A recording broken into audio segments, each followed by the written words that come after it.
നമുക്ക് സ്റ്റാർട്ട് ചെയ്യാം. ഇന്ന് നമ്മൾ soil biology and soil fertility evaluation അല്ലെങ്കിൽ സോയിൽ ഫെർട്ടിലിറ്റി ആയിട്ട് ബന്ധപ്പെട്ട കുറച്ച് പോർഷൻസ് ആണ് ഡിസ്കസ് ചെയ്യുന്നത്.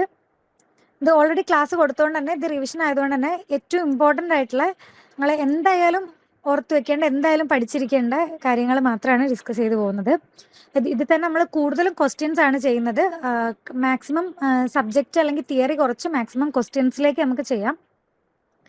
അപ്പം ഫസ്റ്റ് നോക്കേണ്ട സോയിൽ ഓർഗാനിസം. സോയിൽ ബയോളജിയിലേക്ക് വരുമ്പോൾ സോയിൽ ഓർഗാനിസത്തിനെ നമ്മൾ മെയിനായിട്ട് രണ്ടെണ്ണമായിട്ട് ഡിവൈഡ് ചെയ്യാം. ഫ്ലോറയുണ്ട്, ഫോനയുണ്ട്. ഫോന എന്ന് പറയുമ്പോൾ കുറച്ചും കൂടി ആനിമലിയ കിങ്ഡം ആ ഒരു രീതിയിൽ വരുന്നത്. പിന്നെ ഫ്ലോറ എന്ന് പറയുന്നത് അതിൽ മാക്രോഫ്ലോറയുണ്ട്, മൈക്രോഫ്ലോറയുണ്ട്. മാക്രോഫ്ലോറ യൂഷ്വലി ഹയർ പ്ലാന്റ്സ് ആണ്. മൈക്രോഫ്ലോറ എന്ന് പറയുന്നത് ബാക്ടീരിയ, ഫംഗസ്, ആക്ടിനോമൈസെറ്റ്സ്, ആൽഗെ. ഇത് നാലും സോയിൽ മൈക്രോഫ്ലോറയാണ്. ഇത് ചിലപ്പം ക്വസ്റ്റ്യൻസിൽ ഇങ്ങനെ തന്നെ സോയിൽ മൈക്രോഫ്ലോറ. ചിലപ്പോൾ നമ്മൾ വെച്ചാൽ ഈ ഫംഗസ്, ആക്ടിനോമൈസെറ്റിനൊക്കെ കൺഫ്യൂസ്ഡ് ആയിട്ട് മൈക്രോഫോനയിൽ പെടുത്താറുണ്ട്. മൈക്രോഫോനയിൽ പ്രോട്ടോസോവിൻ നെമറ്റോഡ്സും ആണ് മൈക്രോസോവയിൽ വരുന്നത്. ബാക്കി ബാക്ടീരിയ, ഫംഗൈ, ആക്ടിനോമൈസെറ്റ്സ്, ആൽഗെ മൈക്രോഫ്ലോറയാണ്. അപ്പം അത് കുറച്ച് ചില സമയത്ത് കൺഫ്യൂസിംഗ് ആയിട്ട് ചോദിക്കാറുണ്ട്. പിന്നെ വരുന്നത് നമ്മൾ മേജറായിട്ട് നോക്കേണ്ട ഹെട്രോട്രോഫിക്കും ഓട്ടോട്രോഫിക്കും ആണ്. ഓക്കെ, ഹെട്രോട്രോഫിക് എന്ന് പറയുന്ന സമയത്ത് ഓർഗാനിക് മാറ്ററിനോ അങ്ങനെ നമ്മൾ എനർജി സോഴ്സ് എന്ന് പറയുന്നത് ഓർഗാനിക് മാറ്റർ ഡികമ്പോസിഷൻ വഴിയായിരിക്കാം, അല്ലെങ്കിൽ ഏതെങ്കിലും കാർബൺ കോമ്പൗണ്ട്സ് വഴിയായിരിക്കാം. ഓർഗാനിക് മാറ്റർ ഡികമ്പോസിഷൻ വഴിയായിരിക്കാം. ഓട്ടോട്രോഫിക് എന്ന് പറയുന്നത് ഡയറക്റ്റ് ആയിട്ട് ഇലക്ട്രോൺ ആക്സെപ്റ്റർ അല്ലെങ്കിൽ എനർജി സോഴ്സ് എന്ന് പറയുന്നത് കാർബൺ കോമ്പൗണ്ട്സ് ആയിരിക്കും. കാർബണിന്റെ ഡയറക്റ്റ് ഓക്സിഡേഷൻ വഴിയാണെങ്കിൽ ഓട്ടോട്രോഫിക്. അപ്പം അതിൽ എനിക്ക് ഇങ്ങനെ ഓരോ മൈക്രോ ഓർഗാനിസം, ഇപ്പോൾ ബാക്ടീരിയ ആണ് നൈട്രോസോമോണാസ്, നൈട്രോബാക്ടർ, അതേപോലെ തന്നെ ആർത്രോബാക്ടർ, സ്യൂഡോമോണാസ്, ഇതൊക്കെ ഓരോന്ന് പഠിക്കുക എന്ന് പറയുന്നത് കുറച്ച് ബുദ്ധിമുട്ടായതുകൊണ്ട് നമുക്ക് ജസ്റ്റ് ഒരു ജനറൽ ക്ലാസിഫിക്കേഷൻ, അതായത് സിംബയോട്ടിക് ആയിട്ടുള്ള nitrogen fixers, non symbiotic, nitrogen fixing, അതായത് ബയോളജിക്കൽ നൈട്രജൻ ഫിക്സേഷന് ഹെൽപ്പ് ചെയ്യുന്ന ബാക്ടീരിയ യൂഷ്വലി ഹെട്രോട്രോഫിക് ആയിരിക്കും. പിന്നെ അമോണിഫയർ, അതുപോലെ തന്നെ സെല്ലുലോസ് ഡികമ്പോസേഴ്സ് ഒക്കെ യൂഷ്വലി കോമൺലി ഹെട്രോട്രോഫിക് ആയിരിക്കും. ചിലതിൽ എക്സെപ്ഷൻസ് ഉണ്ട്. പിന്നെ ഓട്ടോട്രോഫിക്കിൽ കോമൺ ആയിട്ട് വരുന്ന നൈട്രൈറ്റ് ഫോമേഴ്സ്, നൈട്രോസോമോണാസ്, അതായത് അമോണിയം നൈട്രൈറ്റ് ആക്കി മാറ്റുന്നത്. പിന്നെ ആ നൈട്രേറ്റ് ആക്കി മാറ്റുന്നത് ഇത് നൈട്രോബാക്ടർ. ഇത് ബയോളജിക്കൽ നൈട്രിഫിക്കേഷനിൽ വരുന്ന ഒരു പ്രോസസ്സാണ് നൈട്രൈറ്റും. അപ്പൊ അതിന് ഹെൽപ്പ് ചെയ്യുന്ന നൈട്രിഫിക്കേഷൻ ബാക്ടീരിയ. നൈട്രജൻ ഫിക്സ് ചെയ്യുന്നത് ഹെട്രോട്രോഫിക്കും, അതായത് അറ്റ്മോസ്ഫിയറിക് നൈട്രജനെ സോയിൽ നൈട്രജൻ ആക്കുന്നത് ഹെട്രോട്രോഫിക്കും. ഈ അമോണിയനെ ഫിക്സ് ചെയ്ത നൈട്രജനെ നൈട്രിഫിക്കേഷൻ, മിനറലൈസേഷൻ വഴി നൈട്രേറ്റ് ആയിട്ടും യൂസ് ചെയ്യാൻ പറ്റുന്ന ഇനോർഗാനിക് കോമ്പൗണ്ട്സ് ആക്കുന്നത് autotrophic micro organism, autotrophic bacteria ആണ്. അതുപോലെ തന്നെ ഡീനൈട്രിഫയേഴ്സും. പിന്നെ sulphur oxidisers, iron oxidisers, hydrogen oxidisers. കാരണം ഇതൊക്കെ വെച്ചാൽ sulphur oxidisers. Sulphur is inorganic compound direct consume ചെയ്യുന്നത് ഓട്ടോട്രോഫിക്കും, ഓർഗാനിക് കോമ്പൗണ്ട്സിന് യൂസ് ചെയ്യുന്നതാണ് ഹെട്രോട്രോഫിക്. ഓക്കെ, അതുപോലെ തന്നെ സൾഫർ, അയൺ, ഹൈഡ്രജൻ എന്നൊക്കെ പറയുന്നത് ഡയറക്റ്റ് ഇനോർഗാനിക് ആണല്ലോ, അത് ഓക്സിഡൈസ് ചെയ്യുന്നത് ഓട്ടോട്രോഫിക് ബാക്ടീരിയലാണ്. ഓക്കെ, നെക്സ്റ്റ് ഇത് ബാക്ടീരിയയുടെ ബ്രോഡ് ആയിട്ടുള്ള ക്ലാസിഫിക്കേഷൻ ആണ്. ബേസ്ഡ് ഓൺ ഷേപ്പ് നമുക്ക് സ്പെറിക്കൽ, റോഡ് ഷേപ്ഡ്, സ്പൈറൽ ആക്കാം, പിന്നെ ഓക്സിജൻ റിക്വയർമെന്റ് ബേസിൽ എയറോബിക് ഉണ്ട്, അനൈറോബിക് ഉണ്ട്, ഫാക്കൾട്ടേറ്റിക് എയറോബ്സ് ഓർ അനൈറോബ്സ് ഉണ്ട്. ടെമ്പറേച്ചറിന്റെ ബേസിൽ സൈക്രോഫൈൽസ് ഉണ്ട്, മീസോഫൈൽസ് ഉണ്ട്, തെർമോഫൈൽസ് ഉണ്ട്. മോഡ് ഓഫ് ന്യൂട്രീഷന്റെ ബേസിൽ ആണ് ഓട്ടോട്രോപ്സും ഹെട്രോട്രോപ്സും. നമുക്ക് കോമൺലി നമ്മുടെ സോയിൽ അല്ലെങ്കിൽ സോയിലിലെ ലെവലിലേക്കൊക്കെ വരുമ്പോൾ സോയിൽ സ്റ്റഡീസിലൊക്കെ കൂടുതലും ഓട്ടോട്രോഫിക്, ഹെട്രോട്രോഫിക് എന്നുള്ള രീതിയിലാണ് ക്ലാസിഫൈ നമ്മളെ PSC പേപ്പേഴ്സിലൊക്കെ, ക്വസ്റ്റ്യൻ പേപ്പേഴ്സിലൊക്കെ കൂടുതലും ക്വസ്റ്റ്യൻ പേപ്പേഴ്സിൽ കാണുന്നത്. അപ്പം മറ്റേത് നോക്കണം, അറ്റ്ലീസ്റ്റ് 2 എക്സാമ്പിൾസ് വെച്ചെങ്കിലും ബേസിക് ആയിട്ട് എന്താണ് സൈക്രോ, എന്താണ് മീസോ, എന്താണ് തെർമോ. സൈക്രോഫൈൽസ് എന്നൊക്കെ പറയുന്നത് ഭയങ്കര കോൾഡ് ടെമ്പറേച്ചേഴ്സിന് ഇഷ്ടപ്പെടുന്ന 0 to 8 ഡിഗ്രി സെൽഷ്യസിലൊക്കെ സർവൈവ് ചെയ്യുന്നതാണ് സൈക്രോഫൈൽസ്. പിന്നെ മീസോഫൈൽസ് എന്ന് പറയുന്ന ഒരു medium range of temperatures up to 30-35 degree Celsius, അതിൻ്റെ മേലെ higher temperature tolerance like greater than 50 degree Celsius ഒക്കെ ടോളറേറ്റ് ചെയ്യുന്നതാണ് തെർമോഫൈൽസ്. ഓക്കെ, അപ്പം എല്ലാം മനസ്സിലാക്കി വെക്കണം. അതിൽ കുറച്ചും കൂടി സ്ട്രെസ് ചെയ്യേണ്ടത് മോഡ് ഓഫ് ന്യൂട്രീഷൻ ആണ്. അപ്പോൾ based on mode of nutrition, autotrophs എന്ന് പറയുന്നത് they make their own food from inorganic. ഞാൻ നേരത്തെ പറഞ്ഞു, ഇനോർഗാനിക് ആണെങ്കിൽ ഓട്ടോട്രോപ്സ് ആണ്. കൺസ്യൂമിങ് ഓർഗാനിക് മാറ്റർ അല്ലെങ്കിൽ ഓർഗാനിക് മാറ്റർ ആണെങ്കിൽ ഹെട്രോട്രോപ്സ് ആണ്. അപ്പൊ ഈ ഓട്ടോട്രോഫ്സിൽ തന്നെ ഫോട്ടോയും ഉണ്ട് കീമോയും ഉണ്ട്. ഫോട്ടോ എന്ന് പറയുമ്പോൾ ഫോട്ടോ ഓട്ടോട്രോഫ് എന്തായിരിക്കും? പേര് പോലെ തന്നെ. ഫോട്ടോ എന്ന് പറയുമ്പോൾ അതിന്റെ എനർജി സോഴ്സ് സൺലൈറ്റ് ആയിരിക്കും. കീമോ എന്ന് പറയുമ്പോൾ പേര് പോലെ തന്നെ അതിന്റെ എനർജി സോഴ്സ് എന്ന് പറയുന്നത് ഏതെങ്കിലും ഒരു ഇനോർഗാനിക് കോമ്പൗണ്ട് ആയിരിക്കും. നെക്സ്റ്റ് വരുന്നത് ഈ ഓട്ടോയും ഹെട്രോയും വരുന്ന കാർബൺ സോഴ്സിന്റെ ബേസിലാണ് അല്ലെ. അവരുടെ കാർബൺ സോഴ്സ് എന്ന് പറയുന്നത് ഇനോർഗാനിക് കോമ്പൗണ്ട്സ് അല്ലെ. Carbon dioxide, carbonate, bicarbonate, ഇതൊക്കെ ഇനോർഗാനിക്കാണ്. ഇനോർഗാനിക് കോമ്പൗണ്ട് ആയതുകൊണ്ട് തന്നെ ഓട്ടോട്രോഫ്സ്, കീമോ ആയാലും ഫോട്ടോ ആയാലും കാർബൺ സോഴ്സ് സെയിം ആയിരിക്കും. അതിൽ സൺലൈറ്റ് നിന്നാണ് എനർജി കിട്ടുന്നതെങ്കിൽ ഫോട്ടോയും, ഇനോർഗാനിക് കോമ്പൗണ്ട്സ് തന്നെയാണ് എനർജി കിട്ടുന്നതെങ്കിൽ കീമോയും. ഇപ്പൊ ഇതിന് എക്സാമ്പിൾസ് ആണ് green sulphur bacteria, purple sulphur bacteria, പിന്നെ നമ്മൾ പഠിച്ചു നൈട്രോസൊമോണാസ്, നൈട്രോബാക്ടർ, അതൊക്കെ. ഇനി ഹെട്രോട്രോഫിന്റെ പ്രത്യേകത എന്താ? കാർബൺ സോഴ്സ് എപ്പോഴും ഓർഗാനിക് മാറ്റർ ആയിരിക്കും. ഇനി നേരത്തെ പോലെ തന്നെ എനർജി സോഴ്സിന്റെ ബേസിൽ എനർജി സോഴ്സ് സൺലൈറ്റ് ആണെങ്കിൽ ഫോട്ടോയും, എനർജി സോഴ്സ് ഓർഗാനിക് മാറ്റർ ആണെങ്കിൽ കീമോ ഹെട്രോട്രോഫ്സും ആയിരിക്കും. ഓക്കെ, ഇതിൽ കോമൺ ആയിട്ട് കാണുന്ന ബാസിലസ് സ്യൂഡോമോണാസ് ഒക്കെ. ബാസിലസ് സ്യൂഡോമോണാസ് എന്നൊക്കെ പറയുന്നത് ഒരു ഹെട്രോട്രോഫ് ആണ്. വെറും ഹെട്രോട്രോഫ് ആണ്, കീമോ ഹെട്രോട്രോഫ് ആണ്. ഓക്കെ, ഇനി ആക്ടിനോമൈസെറ്റ്സ് എന്ന് പറയുന്നത് നമ്മുടെ ബാക്ടീരിയ പോലെ തന്നെ വേറൊരു ഗ്രൂപ്പാണ്. ആക്ടിനോമൈസെറ്റ്സ്, ഫംഗൈ, ബാക്ടീരിയ, ഇത് മൂന്നാണ് മോസ്റ്റ് കോമൺലി നമ്മൾ കാണുന്ന മൈക്രോ ഫ്ലോറ സോയിൽ. എക്സാമ്പിൾസ് ആണ് സ്ട്രെപ്റ്റോമൈസസ്, നൊക്കാഡിയ, അനാബിന, ഫ്രാങ്കിയ, ഇതൊക്കെ ഒരു ആക്ടിനോമൈസെറ്റ്സിൻ്റെതാണ്. യൂഷ്വലി കോമൺലി ഏതാണ്? ന്യൂട്രൽ ടു ആൽക്കലൈൻ കണ്ടീഷൻസിലാണ്. അപ്പൊ ബാക്ടീരിയയും ഏതാണ്ട് ഒരു nearly neutral to or slightly alkaline കണ്ടീഷൻസിലാണ് കൂടുതൽ. അതേപോലെ തന്നെയാണ് ആക്ടിനോമൈസെറ്റ്സും. അതുപോലെ തന്നെ ഡ്രൈ ഏരിയാസിൽ, ഗ്രാസ് ലാൻഡ് സോയിൽസിലൊക്കെയാണ് ആക്ടിനോമൈസെറ്റ്സ് കൂടുതൽ. ഓക്കെ, പിന്നെ കോമൺ ആയിട്ട് കാണുന്നത് ഈ ആക്ടിനോമൈസെറ്റ്സ്, കാരണം ആക്ടിനോമൈസെറ്റ്സിന്റെ സ്പോറിൽ നിന്നാണ് ഈ നമ്മുടെ ഫസ്റ്റ് മഴ ഉണ്ടല്ലോ, പുതുമഴയുടെ സ്മെല്ല് എന്നൊക്കെ പറയില്ലേ, അത് ഈ ആക്ടിനോമൈസെറ്റ്സ് പ്രൊഡ്യൂസ് ചെയ്യുന്ന ജിയോസ്മിൻ എന്ന് പറഞ്ഞിട്ടുള്ള ഒരു കോമ്പൗണ്ട് കാരണമാണ് ഈ എർത്തി സ്മെൽ അല്ലെങ്കിൽ പുതുമഴയുടെ മണം എന്നൊക്കെ പറയുന്നത്. അപ്പൊ ആ എർത്തി സ്മെല്ലിന് റെസ്പോൺസിബിൾ ആയിട്ടുള്ള, അല്ലെങ്കിൽ ആ ഒരു പർട്ടിക്കുലർ സ്മെല്ല് ഉണ്ടാവുമല്ലോ ആ ഫസ്റ്റ് റെയിൻ്റെ, അതിന് റെസ്പോൺസിബിൾ ആയിട്ടുള്ളത് ആക്ടിനോമൈസെറ്റ്സ് ആണ് കേട്ടോ. ആക്ടിനോമൈസെറ്റ്സ് ആണ്. നെക്സ്റ്റ് ഫംഗസ് ഏതാണ്? ഫംഗസിന്റെ മെയിൻ ആയിട്ട് നമ്മൾ മുന്നോട്ട് ചെയ്യുന്ന കുറച്ച് കാര്യങ്ങൾ എന്ന് വെച്ചാൽ, ഫംഗസ് കൂടുതലും ആസിഡിക് കണ്ടീഷൻസിലാണ്. അപ്പൊ ആക്ടിനോമൈസെറ്റ്സും ബാക്ടീരിയ നമ്മൾ പറഞ്ഞു ന്യൂട്രൽ ടു ആൽക്കലൈൻ കണ്ടീഷൻസിലാണ് കൂടുതൽ. ഫംഗസ് ആണെങ്കിലും ആസിഡിക് കണ്ടീഷൻ. അതുകൊണ്ട് തന്നെ എന്താണ് ഈ പോർട്സോളൈസേഷൻ നമ്മൾ പെഡോളജിയിൽ പഠിച്ചിട്ടില്ല, അതായത് എല്ലായിട്ടും കണക്ട് ചെയ്ത് നോക്കാം കേട്ടോ. അപ്പൊ ചില ക്വസ്റ്റ്യൻസ് എനിക്ക് ഡയറക്റ്റ് അറിഞ്ഞിട്ടില്ലെങ്കിലും നമ്മൾ പഠിച്ചിട്ടുള്ള ബാക്കി സോയിൽ കെമിസ്ട്രി ആയിട്ടും സോയിൽ ഫിസിക്സ് ആയിട്ടോ അല്ലെങ്കിൽ സോയിൽ പെഡോളജിക് ആയിട്ടും കണക്ട് ചെയ്ത് നോക്കുന്ന സമയത്ത് അതിനുള്ള ഉത്തരം അവിടെ തന്നെ ഉണ്ടാവും. അതേപോലെയാണ് ഇപ്പൊ ഇത് ഫംഗസ് എന്താണ്? ആസിഡിക് കണ്ടീഷൻസിലാണ് കൂടുതൽ അറിയാം. അപ്പൊ ക്വസ്റ്റ്യൻ ഇപ്പം നമുക്ക് ഒരു പെഡോളജി ലെവലിലേക്ക് വരികയാണ്. പോർട്സോളൈസേഷൻ എന്ന് പറഞ്ഞ പ്രോസസ്സാണ് നടക്കുന്നത്. അപ്പൊ പോർട്സോളൈസേഷനിൽ ഏറ്റവും കൂടുതൽ ഡൊമിനന്റ് ആയിട്ടുള്ള ഫംഗസ് ആണ്. അപ്പം അതാണ് ഒരു സ്റ്റേറ്റ്മെന്റ് എന്ന് വെക്കുകയാണെങ്കിൽ നമുക്ക് ഇങ്ങനെ ആലോചിക്കാം. ഫംഗസ് ആണ് ആസിഡിക് കണ്ടീഷൻ. പോർട്സോളൈസേഷൻ എന്ന് പറഞ്ഞാൽ അത് ആസിഡിക് കണ്ടീഷൻസിൽ ഉണ്ടാവുന്നതാണ്. ആസിഡ് ഹൈഡ്രോലൈസിസ് ആണല്ലോ നമ്മൾ പോർട്സോളൈസേഷൻ എന്ന് പറഞ്ഞത്. അപ്പൊ ആസിഡിക് കണ്ടീഷൻസിൽ എന്തായാലും കൂടുതൽ ഏത് ഓർഗാനിസം ആയിരിക്കും ഫേവറബിൾ ആവുക? ഫംഗസ് ആയിരിക്കും. ആക്ടിനോമൈസെറ്റ്സും ബാക്ടീരിയ ഒക്കെ കുറവായിരിക്കും. അപ്പം ഏതാണ് പോർട്സോളൈസേഷന് ഹെൽപ്പ് ചെയ്യുന്നത് അല്ലെങ്കിൽ കൂടുതൽ ഡൊമിനന്റ് ആയിട്ടുള്ള മൈക്രോബ് എന്ന് പറയുന്നത് ഫംഗസ് ആയിരിക്കും. അങ്ങനെ ആലോചിക്കാം. പിന്നെ അതുപോലെ തന്നെ ഫംഗസിന് കോമൺ ആയിട്ടുള്ളൊരു നമ്മൾ കാണുന്ന ഒരു അസോസിയേഷൻ ആണ് ഫംഗസും റൂട്ട്സ് ഓഫ് ഹയർ പ്ലാന്റ്സും. മൈക്കോറൈസ എന്ന് പറയുന്നത്.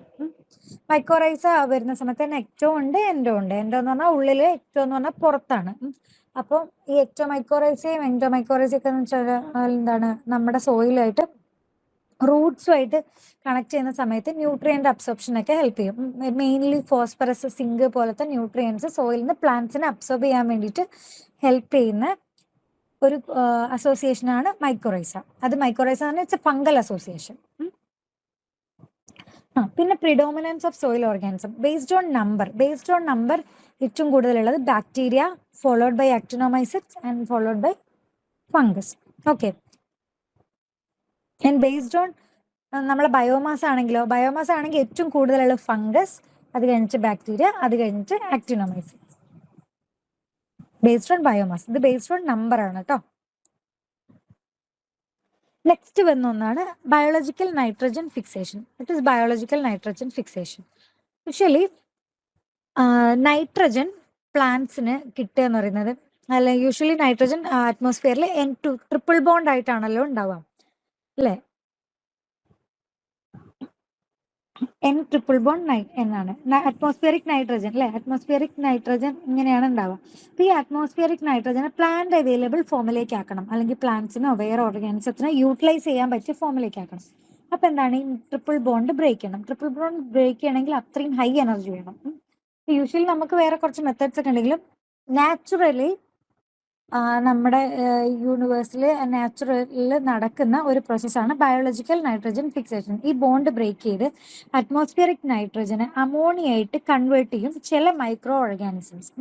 ഈ ആ പ്രോസസ്സിനാണ്, അറ്റ്മോസ്ഫിയറിക് നൈട്രജനെ അമോണിയായിട്ട് കൺവേർട്ട് ചെയ്യുക, മൈക്രോ ഓർഗാനിസംസ് കൺവേർട്ട് ചെയ്യുന്ന പ്രോസസ്സിനെയാണ് ബയോളജിക്കൽ നൈട്രജൻ ഫിക്സേഷൻ എന്ന് പറയും. നമ്മൾ സോയിൽ കെമിസ്ട്രിയിൽ പഠിച്ചിട്ടുണ്ട് നൈട്രജൻ ഫിക്സേഷൻ, പൊട്ടാസ്യം ഫിക്സേഷൻ, അതുപോലെ തന്നെ ഫോസ്ഫറസ് ഫിക്സേഷൻ. അതെന്ന് പറഞ്ഞു കഴിഞ്ഞാൽ അൺഅവൈലബിൾ ഫോമിലേക്ക് കൺവേർട്ട് ചെയ്യുന്നതാണ്. പക്ഷെ ബയോളജിക്കൽ നൈട്രജൻ ഫിക്സേഷൻ എന്ന് പറഞ്ഞാൽ അറ്റ്മോസ്ഫിയറിക് നൈട്രജനെ ശരിക്കും പറഞ്ഞാൽ അമോണിയാക്കുന്ന, അത് നേരത്തെ പഠിച്ച ഫിക്സേഷൻ അല്ല, ഇത് വേറെ, ഇത് നമുക്ക് യൂസ് ചെയ്യാൻ പറ്റുന്ന ഫോമിലേക്ക് കൺവേർട്ട് ചെയ്യുന്നതാണ് ബയോളജിക്കൽ നൈട്രജൻ ഫിക്സേഷൻ എന്ന് പറയുന്നത്.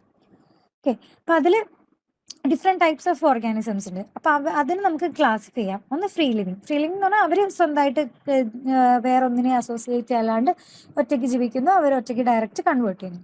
പിന്നെ വരുന്നത് അസോസിയേറ്റീവ് നൈട്രജൻ ഫിക്സേഴ്സ്. അത് അവർ സ്വന്തമായിട്ട് ജീവിച്ചോളും, അവർ വേറെ ആരും ഡിപ്പെൻഡ് ചെയ്യില്ല. പക്ഷേ usually they will be associated with roots, അല്ലെങ്കിൽ ഏതെങ്കിലും ഒരു സ്പെസിഫിക് എൻവയോൺമെന്റുമായിട്ട്.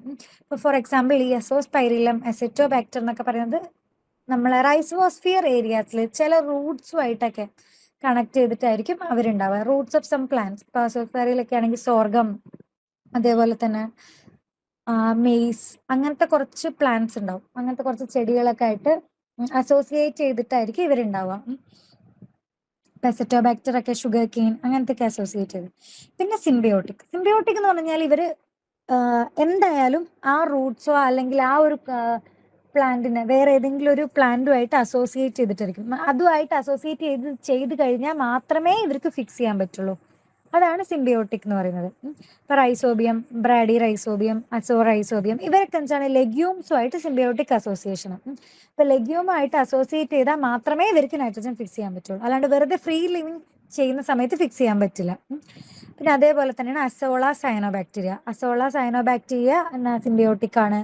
അതുപോലെ തന്നെ ഫ്രാങ്കിയ. ഫ്രാങ്കിയ എന്ന് പറയുന്നത് ഒരു അക്റ്റിനോമൈസെറ്റ്സ് ആണ്. ഒരു തവണ പ്രീവിയസ് ഇയർ ക്വസ്റ്റ്യൻ ആയിരുന്നു. മാച്ച് ദ ഫോളോയിങ്ങിൽ ഫ്രാങ്കിയനെ സൈനോബാക്ടീരിയയിൽ കൊടുത്തു, പക്ഷെ ഫ്രാങ്കിയ ഒരു അസെറ്റോബാക്ടർ ആണ്. അപ്പോൾ ഫ്രാങ്കിയ ഒരു ആക്റ്റിനോമൈസെറ്റ് ആണ്. ഫ്രാങ്കിയ നോൺ ലെഗ്യൂമിനസ് പ്ലാന്റുമായിട്ട് ഉള്ളത് ഒരു സിംബയോട്ടിക് നൈട്രജൻ ഫിക്സിംഗ് ആണ്. അപ്പൊ ഇതൊന്ന് എന്തായാലും ഇമ്പോർട്ടന്റ് ആയിട്ട് നോക്കി വെക്കുക, കാരണം ഏതൊക്കെയാണ് സിംബയോട്ടിക്. അറ്റ്ലീസ്റ്റ് സിംബയോട്ടിക് എന്ന് പറയുന്നത് റൈസോബിയം, അസോള, ഫ്രാങ്കിയ ഒക്കെ സിംബയോട്ടിക് ആണ്. പിന്നെ അസെറ്റോബാക്ടർ, ബേസിലസ്, ക്ലെപ്സില്ല, ക്ലോസ്ട്രീഡിയം ഒക്കെ ഫ്രീ ലിവിംഗ് ആണ്. ഓക്കെ, പിന്നെ ഫിലോസ്ഫിയറിക് അസോസിയേഷൻ, ഇത് ലൈക്ക് ഓഡ് വൺ ഔട്ട് പോലെയാണ്.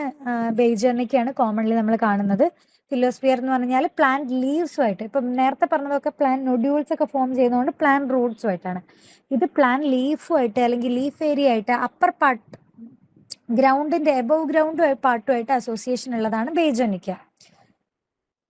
ഓക്കെ, നെക്സ്റ്റ് വരുന്നത് നൈട്രിഫിക്കേഷൻ. നൈട്രിഫിക്കേഷൻ ആൻഡ് ഡീനൈട്രിഫിക്കേഷൻ നമ്മൾ ഓർഗാനിക് മാറ്ററിന്റെ ക്ലാസ്സിൽ ഡിസ്കസ് ചെയ്തിട്ടുണ്ട്. നൈട്രിഫിക്കേഷൻ എന്ന് പറഞ്ഞാൽ എന്താണ്, നൈട്രജന് അമോണിയം ഫോം എന്ന് നൈട്രേറ്റ് ആക്കിയിട്ട്, ആദ്യം നൈട്രേറ്റ് ആക്കും, പിന്നെ ആദ്യം നൈട്രൈറ്റ് ആക്കും, പിന്നെ അതിന് നൈട്രേറ്റ് ആക്കി മാറ്റും. അപ്പൊ ഇവിടെ ആക്ട് ചെയ്യുന്നത് നൈട്രൈറ്റ് ഫോമേഴ്സ്. കണ്ടോ, നൈട്രൈറ്റ് ഫോം ചെയ്തു. ഇത് പിന്നെ വരുന്നത് നൈട്രേറ്റ് ഫോമേഴ്സ്. അപ്പൊ ഇത് Nitrosomonas and this is Nitrobacter, commonly കാണുന്നത്. ഇപ്പൊ നൈട്രിഫിക്കേഷൻ ബാക്ടീരിയ അല്ലെങ്കിൽ nitrifying bacteria, these are autotrophs. ഇനി വരുന്നത് ഡീനൈട്രിഫിക്കേഷൻ. ഡീനൈട്രിഫിക്കേഷൻ എന്ന് പറഞ്ഞു കഴിഞ്ഞാൽ ഇത് ദിസ് ഇസ് എൻ ഓക്സിഡൈസിങ്. ഇത് അമോണിയനെ ഓക്സിഡേഷൻ സംഭവിച്ചിട്ടാണ് നമ്മൾ നൈട്രൈറ്റ് ആവുന്നു. നൈട്രൈറ്റ് ഓക്സിഡൈസ് ചെയ്തിട്ട് നൈട്രേറ്റ് ആവുന്നു.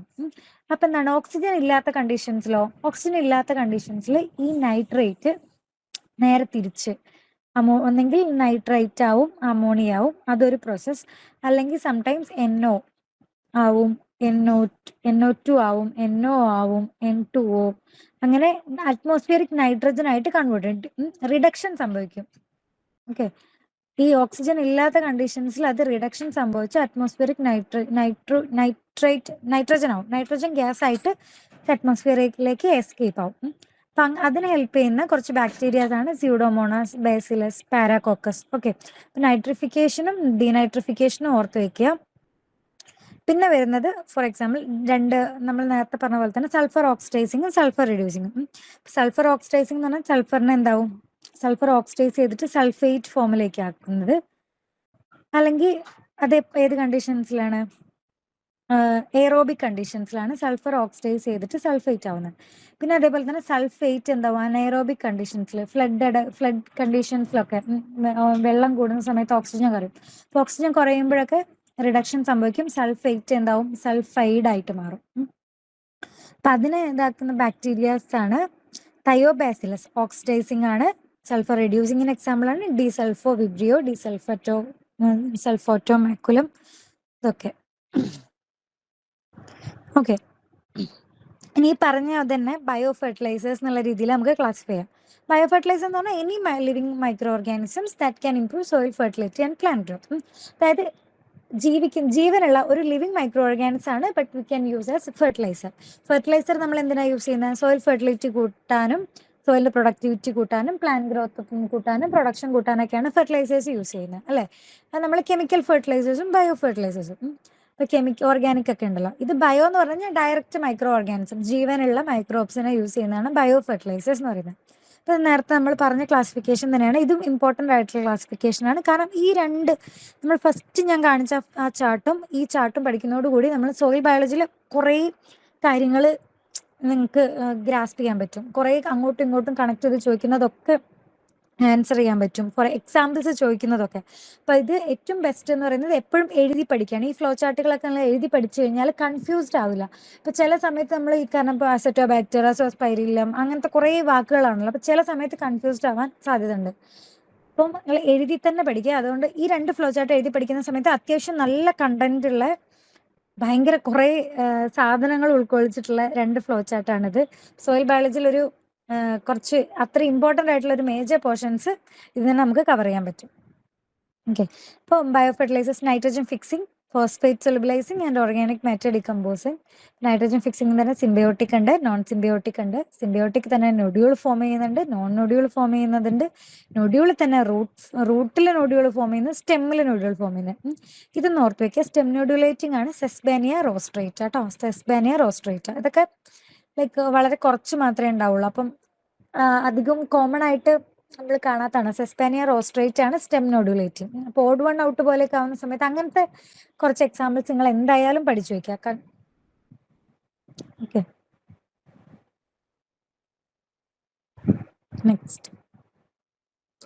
നെക്സ്റ്റ് നമുക്ക് കമ്പോസ്റ്റിങ്ങിലേക്ക് വരുന്ന സമയത്ത് മേജർ ആയിട്ട് നമ്മൾ 3 ടൈപ്സ് ഓഫ് കമ്പോസ്റ്റിംഗ്, 3 അല്ല 4 ടൈപ്സ്.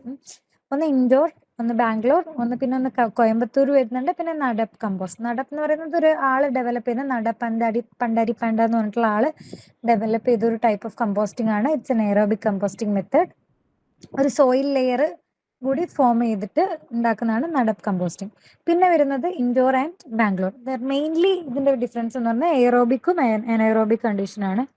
ഇൻഡോർ കമ്പോസ്റ്റ് എന്ന് പറയുന്നത് എയറോബിക് കമ്പോസ്റ്റ് ആണ്, അതായത് ഹീപ്പായിട്ട് വെച്ച് ടേണിങ്ങും ചേണിങ്ങും ഒക്കെ ഉള്ളത് കൊണ്ട് തന്നെ അത് എയറോബിക് കണ്ടീഷനായിട്ട് മാറും. ബാംഗ്ലൂർ മെത്തേഡ് എന്ന് പറയുന്നത് എനൈറോബിക് അല്ലെങ്കിൽ പിറ്റ് മെത്തേഡാണ്. അത് നമ്മൾ സീൽ ചെയ്യും, പിറ്റിൻ്റെ ഉള്ളിൽ ഈ കമ്പോസ്റ്റിംഗ് എല്ലാം വെച്ച് നന്നായിട്ട് സീൽ ചെയ്യുന്ന സമയത്ത് അവിടെ ഓക്സിജൻ കയറില്ല, അപ്പോൾ എനൈറോബിക് കണ്ടീഷൻ ഡെവലപ്പ് ചെയ്യും. അത് കോമൺലി നമ്മൾ അർബൻ കമ്പോസ്റ്റ് എന്നൊക്കെ പറയുന്നത് ബാംഗ്ലൂർ മെത്തേഡാണ്. ഇപ്പോൾ ഈ സിറ്റീസിലൊക്കെ പ്രോപ്പറായിട്ട് അത്ര ഏരിയ ഒന്നും ഇല്ലാത്ത സ്ഥലങ്ങളിലൊക്കെ നമ്മൾ അഡോപ്റ്റ് ചെയ്യുന്നൊരു മെത്തേഡാണ് ബാംഗ്ലൂർ മെത്തേഡ്. അല്ലെങ്കിൽ ബാംഗ്ലൂർ എന്ന് പറഞ്ഞാൽ നിങ്ങൾ കണക്ട് ചെയ്ത് ആലോചിച്ചാൽ മതി. ബാംഗ്ലൂർ എന്ന് പറയുന്ന ഒരു അർബൻ സിറ്റി ആണല്ലോ, അപ്പോൾ അർബൻ മെത്തേഡ് ഓഫ് കമ്പോസ്റ്റിംഗ് എന്ന് പറയുന്നത് ബാംഗ്ലൂർ മെത്തേഡ് അല്ലെങ്കിൽ എനൈറോബിക് മെത്തേഡാണ്. അത് കൊണ്ടുവന്ന CN ആചാര്യ എന്ന് പറഞ്ഞിട്ടുള്ള ആളാണ് അത് ഡെവലപ്പ് ചെയ്തത്. പിന്നെ ഇൻഡോർ മെത്തേഡ് ഡെവലപ്പ് ചെയ്തത് സർ ആൽബർട്ട് ഹോവാർഡ്. അദ്ദേഹം തന്നെയാണ് ഫാദർ ഓഫ് ഓർഗാനിക് ഫാമിംഗ് എന്ന് പറയുന്നത്.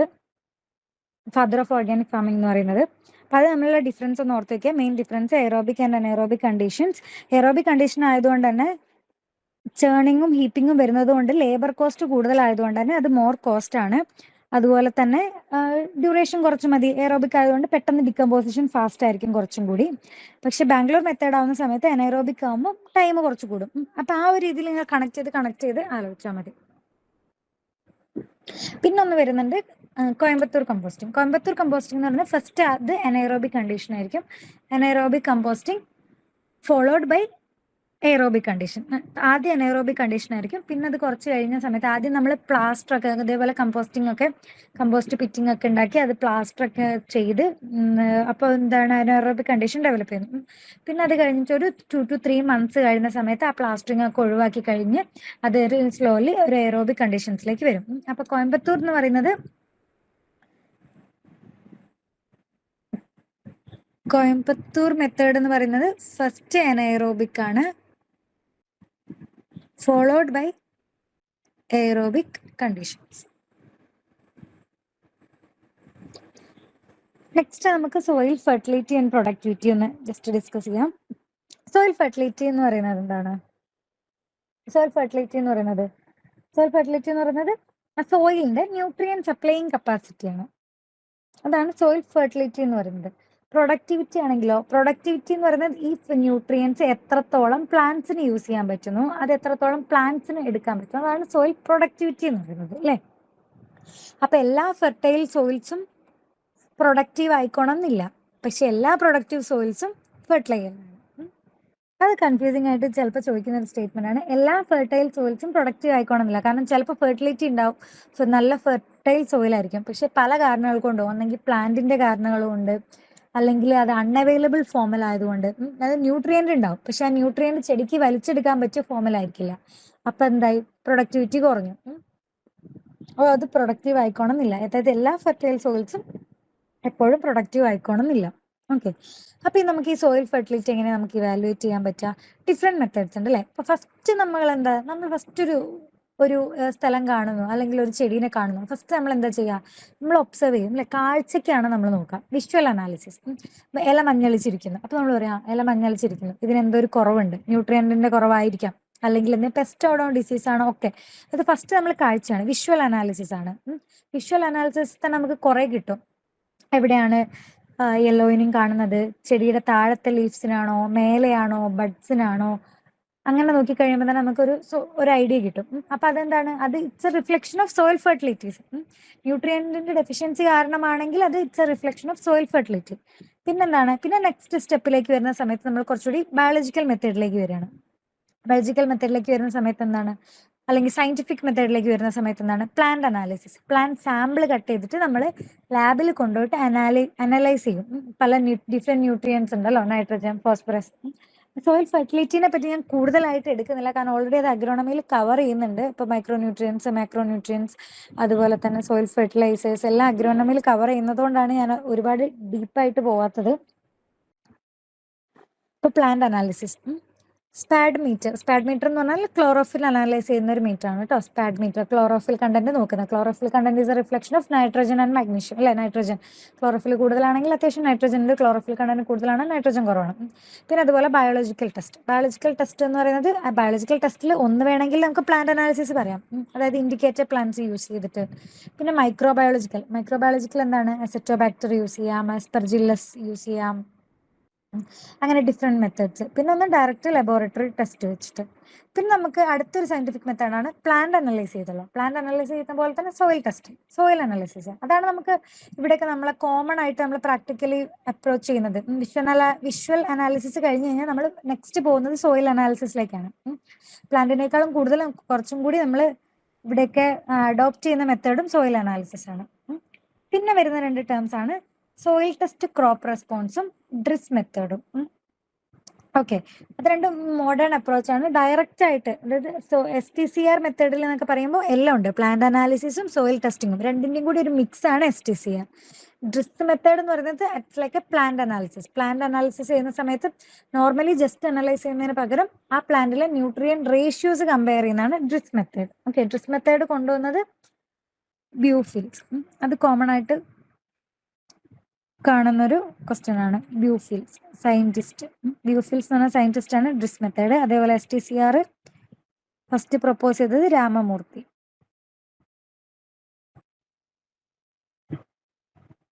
ഓക്കെ.